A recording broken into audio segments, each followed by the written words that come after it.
Assalamualaikum warahmatullahi wabarakatuh.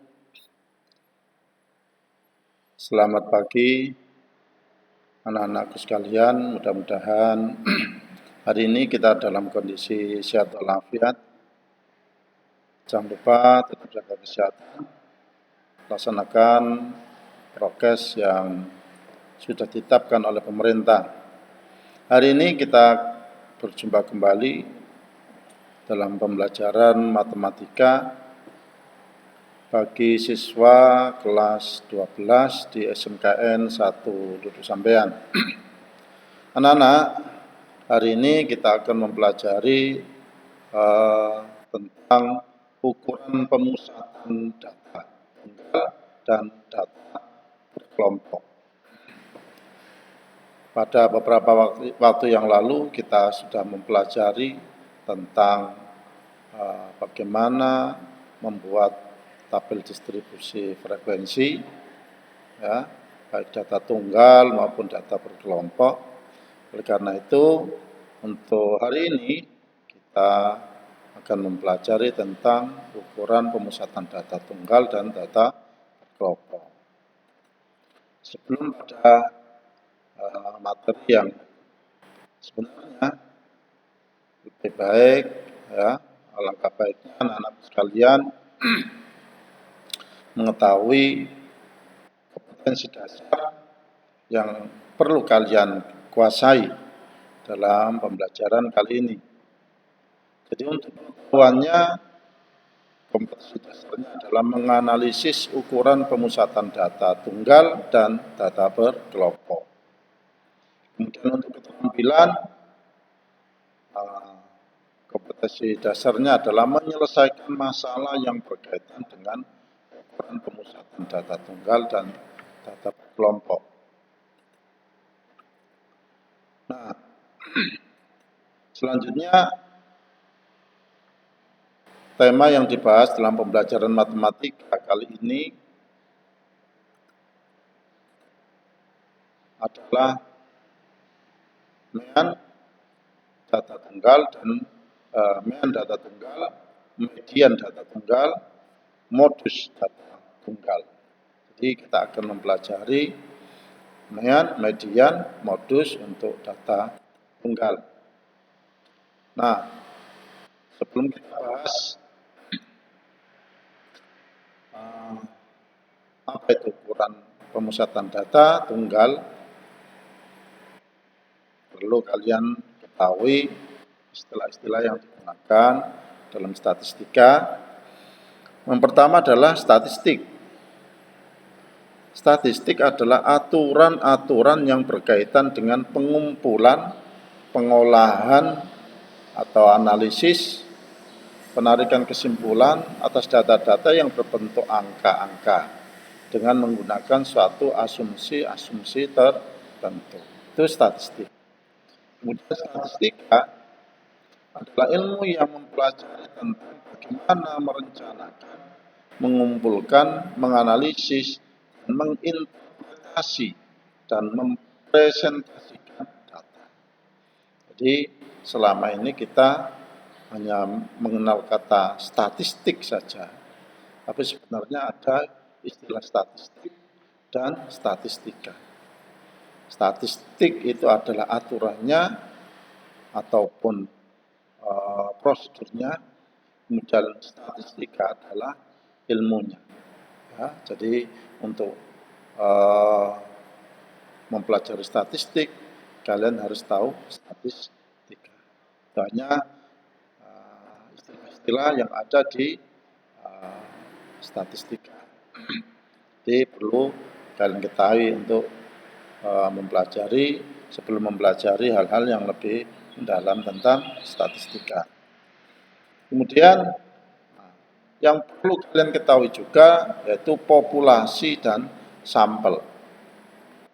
Apa sih populasi itu?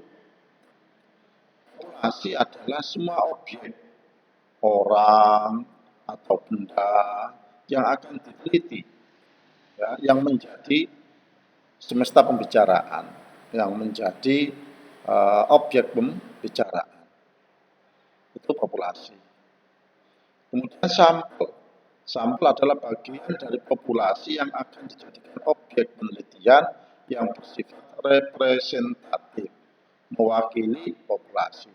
Tentunya untuk mengambil suatu populasi tidak ngawur, harus ada aturan-aturan tertentu. Karena apa? Sampel itu harus mewakili populasi yang sebenarnya. Ya. Jadi ada populasi dan sampel. Dilihat dari skupnya, populasi itu lebih luas, ya, lebih banyak objeknya. Sampel itu adalah sebagian saja dari populasi. Contoh, seorang kepala kelurahan ingin mengetahui seberapa pendapatan rata-rata warganya. Karena waktu dan biaya, ia hanya mengambil 2 RW saja untuk didata jumlah pendapatannya. Jadi kepentingan penelitian itu memerlukan suatu biaya dan juga waktu, maka kita melakukan penelitian itu tidak perlu meneliti keseluruhan objeknya. Kita cukup mengambil sampel atau contoh saja, ya. Jadi kalau di sini dalam satu kelurahan, di dalam kelurahan itu ada RT, ada RW, nah, maka di sini yang diambil itu hanya 2 RW saja. 2 RW saja itu mungkin terdiri dari beberapa RT. Karena apa? Pertimbangannya adalah supaya waktunya tidak terlalu lama, biayanya juga tidak terlalu besar. Tapi nanti hasilnya itu akan diimplementasikan, ya, pada keseluruhan populasi. Jadi gambaran warga, ya, rata-rata itu akan diketahui dengan cara mengambil sampel, ya, dari penduduk 2 RW dari kelurahan tersebut. Jadi populasinya adalah penduduk kelurahan, sampelnya adalah penduduk 2 RW dari kelurahan tersebut. Ya, kalau kelurahan itu ada 5 RW, ya diambil 2 saja, itu sampelnya yang menjadi objek penelitian. Ya. Kemudian ada istilah data dan datum. Data adalah informasi tentang suatu masalah atau keadaan. Datum adalah sekumpulan informasi yang dapat menggambarkan suatu keadaan. Jadi itu informasi tentang masalah. Jadi kalau ada suatu masalah, dicari informasinya, ya, itu diperoleh suatu data. Misalkan ada suatu wabah, misalkan wabah, kalau di daerah kita ini banyak sawah, ya, ada sawah petani daerah tertentu diserang hama wereng. Nah, di situ peneliti akan mendatangi, ya, tempat yang terkena wabah tersebut. Tentunya tidak seluruhnya didatangi, diambil sampelnya, mungkin daerah-daerah tertentu, ya, yang diambil satu desa atau apa. Kemudian di situ mencari data penelitinya, tanya petaninya, tanya perangkat desanya, bagaimana dia merawat padinya itu, bagaimana sistem pemupukannya, semuanya digali informasinya. Itu masuk di data. Semua yang diperoleh dari hasil, ya, hasil peneliti mencari informasi itu dinamakan dengan data. Nah, data itu seluruhnya dikumpulkan jadi satu, ya, baik data tentang sistem pemupukannya, sistem pembibitannya, ya, kemudian mungkin juga bagaimana insektisida yang dipakai itu apa saja. Nah, dikumpulkan jadi satu, dinamakan dengan datum. ya. Sudah terkumpul jadi satu dinamakan dengan datum. Tentunya skupnya lebih luas datum daripada data, ya. Selanjutnya, menurut banyaknya data dibagi menjadi dua. Ada data tunggal biasa dan data tunggal berfrekuensi. Adalah data yang belum tersusun atau dikelompokkan ke dalam kelas-kelas interval biasanya. Data tunggal biasa dituliskan dengan jajar ke samping, sedangkan data tunggal berfrekuensi dituliskan dalam bentuk tabel. Ya, jadi kalau misalkan data tunggal biasa itu misalkan nih tentang nilai siswa, nilai matematika siswa. Kalau ada 5 anak, misalkan ada datanya 70, 75, 80, 85, kemudian 90. Tidak ada data yang sama di situ. Disusun secara mendatar. Biasanya disebut data tunggal biasa. Tidak ada data yang sama. Kemudian data tunggal berfrekuensi. Ya, dituliskan dalam bentuk tabel. Biasanya data-datanya itu ada yang sama. Misalkan yang nilai matematik itu yang 75 ada 3 anak, 80 ada 10 anak, yang 85 mungkin 7 anak, terusnya. Nah, itu nanti biasanya bisa dinyatakan dalam bentuk data tunggal berfrekuensi ditulis dalam bentuk tabel. Kemudian macam yang kedua adalah data berkelompok. Ada data yang sudah disusun dan dikelompokkan dalam kelas-kelas interval. Biasanya data kelompok disusun dalam tabel frekuensi atau tabel distribusi frekuensi yang di pembelajaran sebelumnya anak-anak sudah diajarkan bagaimana mengenal tabel distribusi frekuensi. Di situ ada kelas, titik tengah kelas, ya, ada panjang kelas. Nah, itu masuk dalam kategori data berkelompok. Ya, saya ulang lagi. Jadi menurut banyaknya data itu dibagi menjadi dua macam. Data tunggal biasa, data tunggal ada data tunggal biasa, ada data tunggal berfrekuensi. Kemudian satunya adalah data berkelompok. Ya. Kemudian kita akan sampai pada apa yang harus kita pelajari. Tadi kan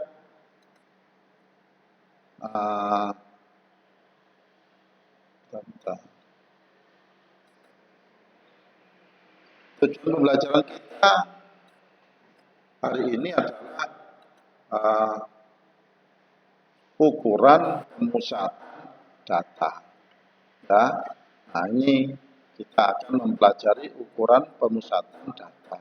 Salah satunya itu adalah rata-rata atau kadangkala itu disebut rata-rata hitung atau disebut dengan mean, ya, mean. Sementara ini yang akan kita pelajari itu adalah rata-rata hitung data tunggal. Nah, nih, ya. Jadi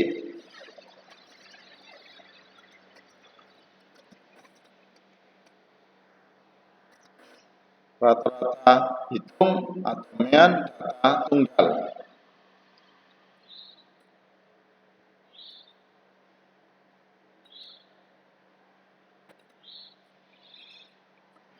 Nah, untuk hitung rata-rata hitung data tunggal, nah, misalkan ada sekumpulan data. Datanya itu adalah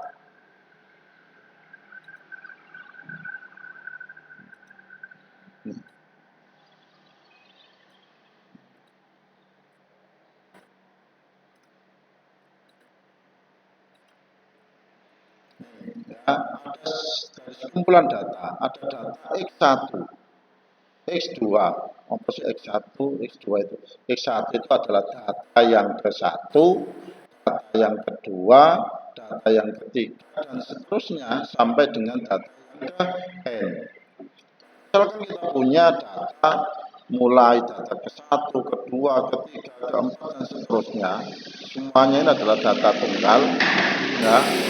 Maka untuk menghitung rata-ratanya, ya, rata-ratanya itu adalah dengan cara menjumlahkan semua data ini, ya, menjumlahkan semua data X1, X2, X3, dijumlahkan X1 tambah X2 tambah X3 tambah X4 dan seterusnya sampai dengan data yang terakhir, kemudian dibagi dengan banyaknya data, ya.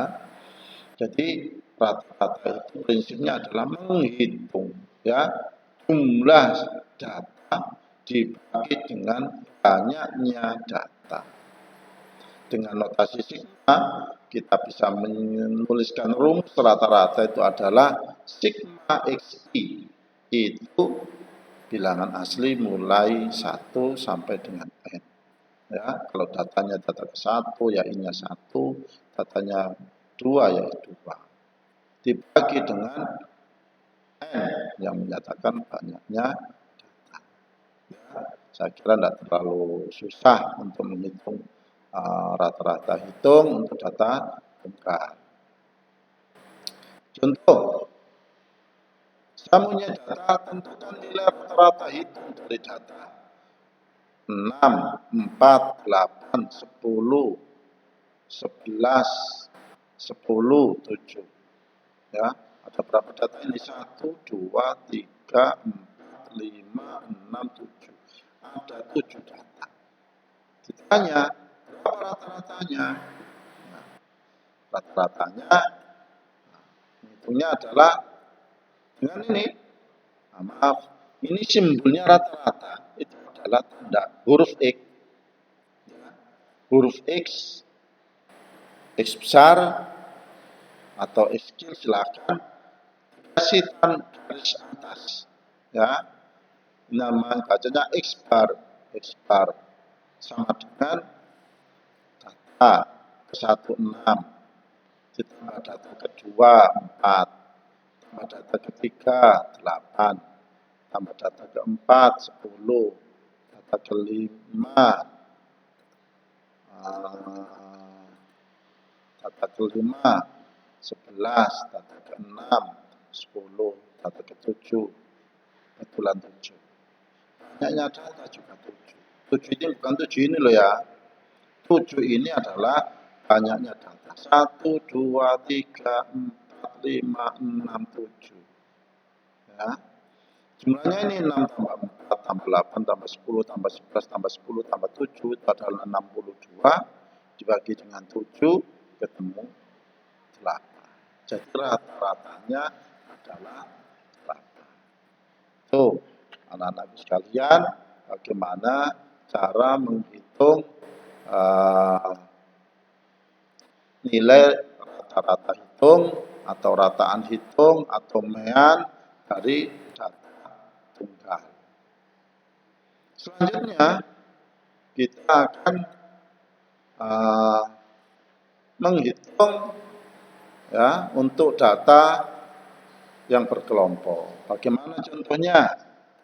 Ya, saya ambilkan dari modul yang sudah kita berikan, nanti bisa di-download ya di kelas Microsoft Teams-nya. Nah, yang kedua, nilai rata-rata ujian matematika dari 34 siswa adalah 49. Jika nilai dari seorang siswa nilainya yang bernama Dodo digabung, ya, kelompok ini, maka nilai rata-ratanya menjadi 50. Berapakah nilai ujian dari Dodo tersebut? Nah, siswa 34, rata-ratanya adalah 49. Kita tahu tadi rata-rata itu adalah jumlah data dibagi dengan banyaknya data. Terus ada satu siswa lagi yang bernama Dodo, digabungkan, berarti banyaknya siswa menjadi 35, 34 ditambah 1, tadi 35, rata-ratanya kok menjadi 50, berarti berapa nilai Dodo itu?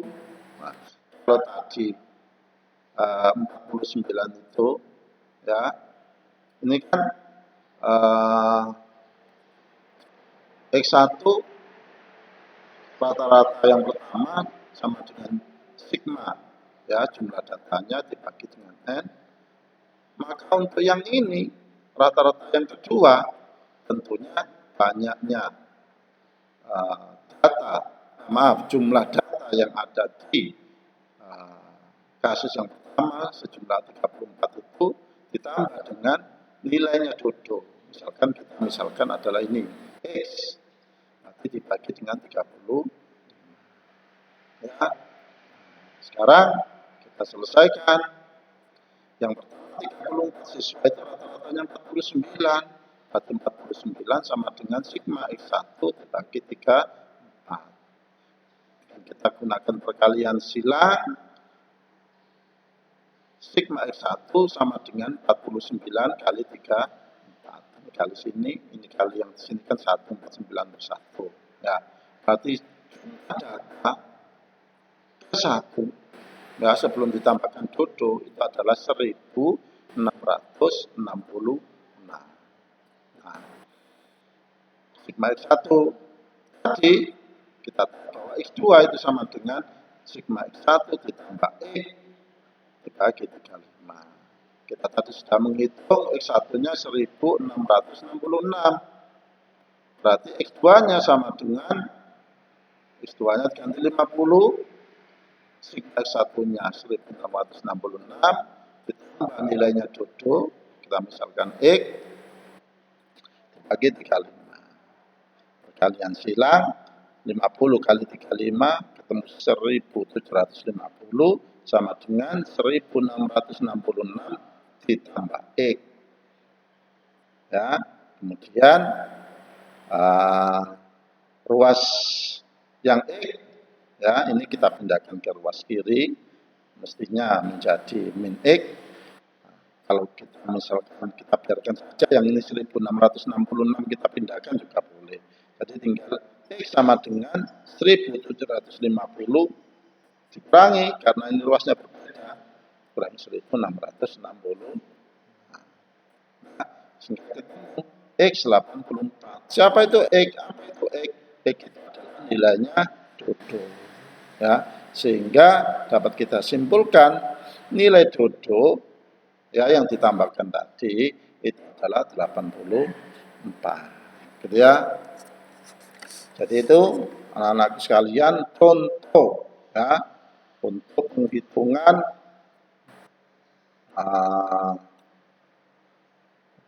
mean untuk data tunggal. Contoh yang pertama tadi itu adalah data tunggal yang tidak ditulis dalam bentuk tabel. Nah, yang kedua adalah data tunggal ditulis dalam bentuk tabel. Ya. Selanjutnya kita nanti akan mempelajari tentang data berkelompok. Ya. Maksud saya menghitung rataan hitung atau mean dari data berkelompok. Ya. Ada beberapa cara menghitung mean atau rata-rata dari data berkelompok. Salah satunya adalah menggunakan nilai tengah. Ya. Ini langsung saja pada contoh berikut. Ada tabel distribusi frekuensi. Ya. ada kelasnya ini, ada berapa ini? 1, 2, 3, 4, 5, 6, 7. Nah, ada 7 kelas, ini frekuensinya. 3 sampai 5 ada 3. Artinya apa? Di sini ada nilai ujian siswa itu yang nilainya 3 sampai 5 ada 3 siswa. Yang nilainya 6 sampai 8 ada 4, dan seterusnya. Bagaimana menghitung rata-ratanya? Nah, perhatikan, kita harus membuat tabel seperti ini. Nilai tetap, kemudian karena kita gunakan nilai tengah, kita cari dulu. Kita siapkan kolom untuk nilai tengah. Kemudian frekuensi, kemudian perkalian frekuensi dengan, perkalian nilai tengah dengan frekuensi. Kita tulis XI kali R. Nilai tengah itu disimbolkan dengan XI. Ya, karena tadi XI itu kan data ke I. Nah, ini kita bicara dengan data kelompok. Ya, jadi yang di sini adalah nilai tengah dari kelas pada data berkelompok. Pada minggu yang lalu kalian sudah diajarkan bagaimana cara mencari nilai tengah. Nilai tengah itu diperoleh dengan cara menjumlahkan batas bawah kelas ditambah batas atas kelas dibagi 2. Jadi batas bawahnya 3 ditambah 5, 8 dibagi 2. Ketemu 4. Kelas yang kedua juga demikian. 6 tambah 8, 14 bagi 2, 7.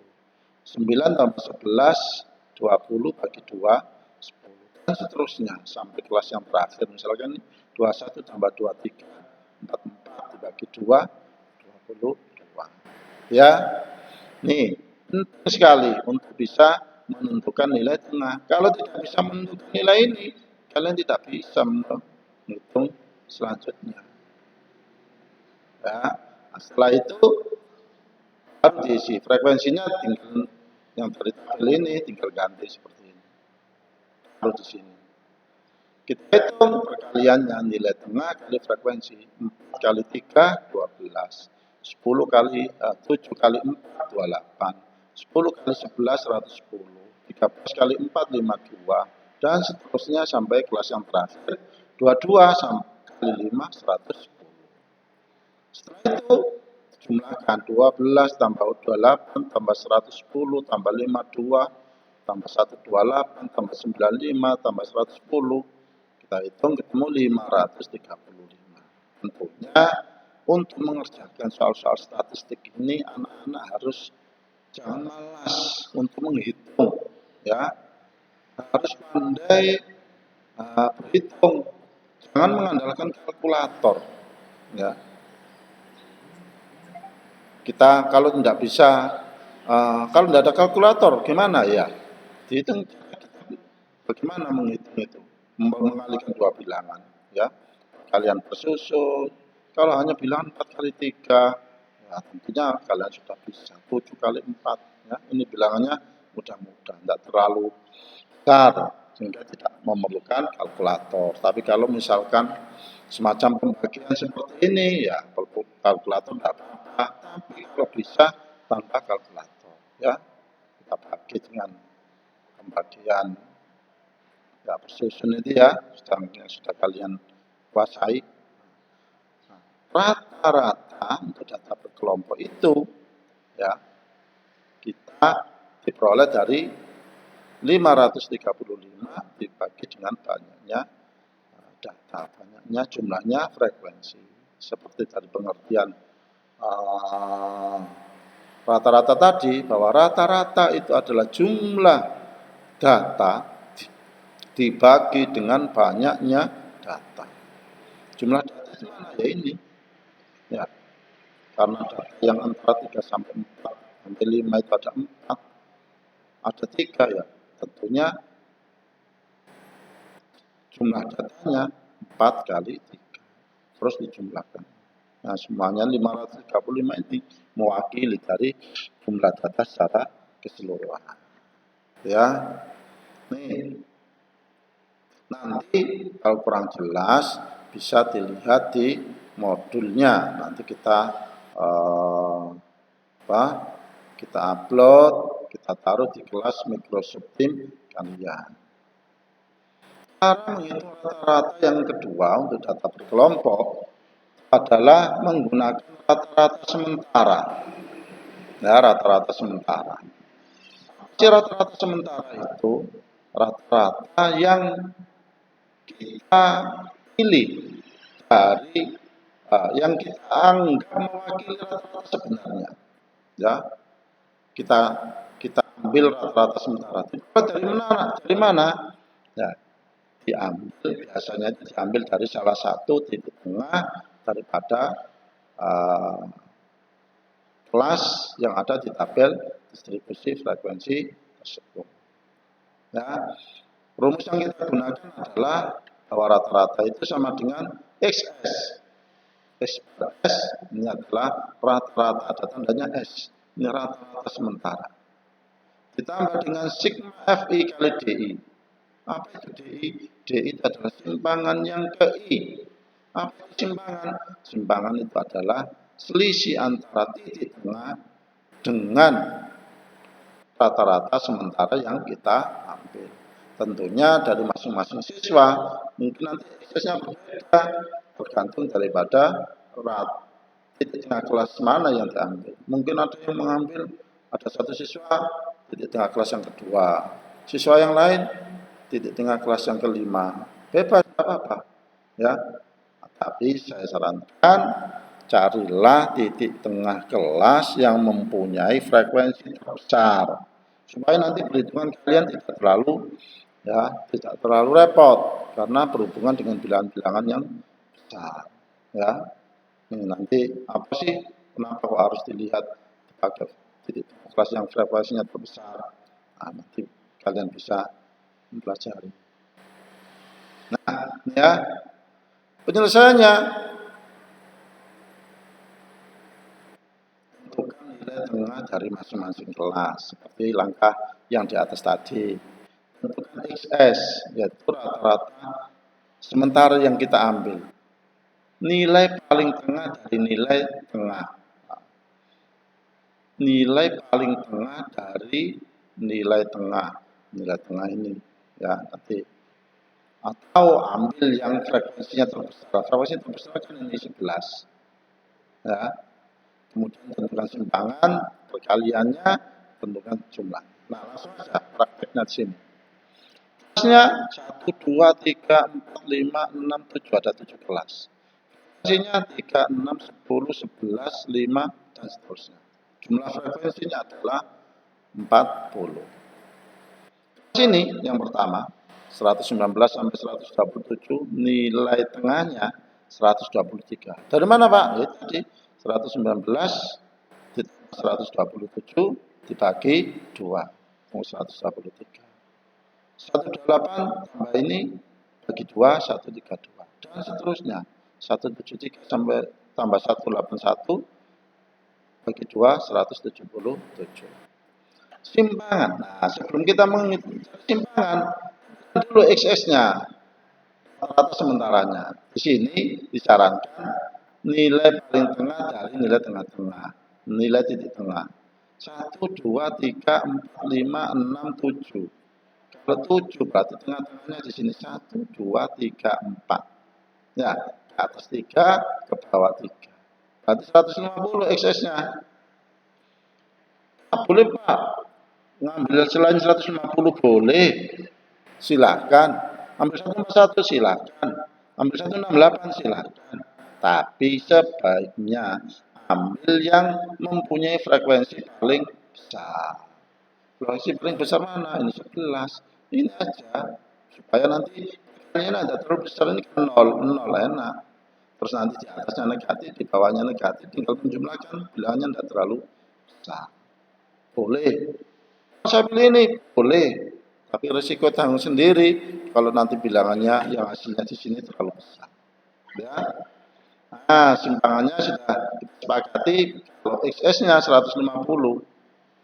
Berarti mengisi simpangan ini D1-nya untuk kelas yang pertama ya 150 dikurangi 123 dikurangi 150 min 27. 132 dikurangi 150 min 18. 141 dikurangi 150 min 9. 150 dikurangi 150 0. Ya, ini kurangi 150 9. 168 kurangi 150 18. 177 dibagi dikurangi 150 27. Ya, ini ya. Paham? Sudah paham bagaimana mencari simpangannya. Selanjutnya kita mencari perkalian frekuensi dengan simpangannya. Ini frekuensinya, simpangannya ini. Frekuensi kelas pertama 3, simpangan kelas pertama 3 kali min 27 min 81. 6 kali min 18 min 118. 10 kali min 9 min 90. 11 kali 0 0. 5 kali 9 45.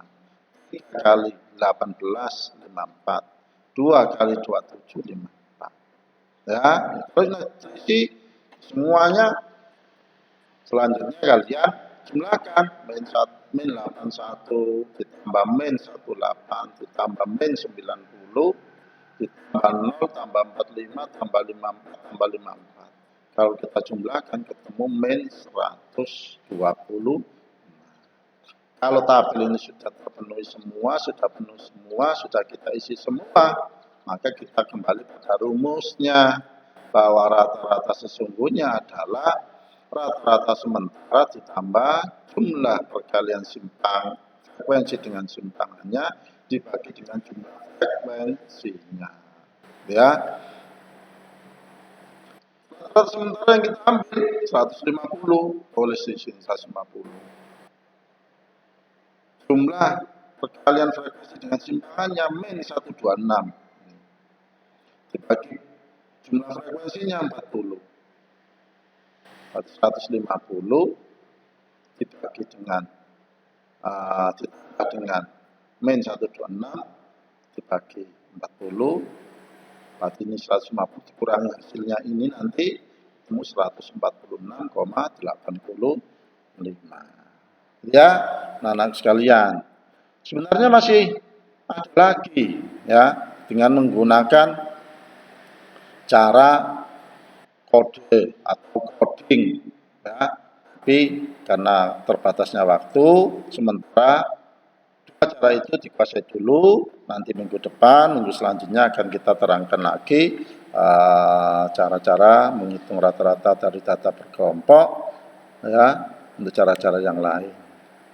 Ya anak-anakku ya, tolong disimak, dipelajari lagi modulnya, kemudian dibuatkan catatan di buku kalian supaya kalian itu punya catatan yang nantinya bisa dipelajari kalau lupa. Ya, demikian tadi anak-anak sekalian pembelajaran hari ini. Mudah-mudahan kalian bisa memahami ya. Untuk pertanyaan-pertanyaan bisa lewat grup WA kelas ya. Terima kasih atas perhatian anak-anak. Saya akhiri, assalamualaikum warahmatullahi wabarakatuh.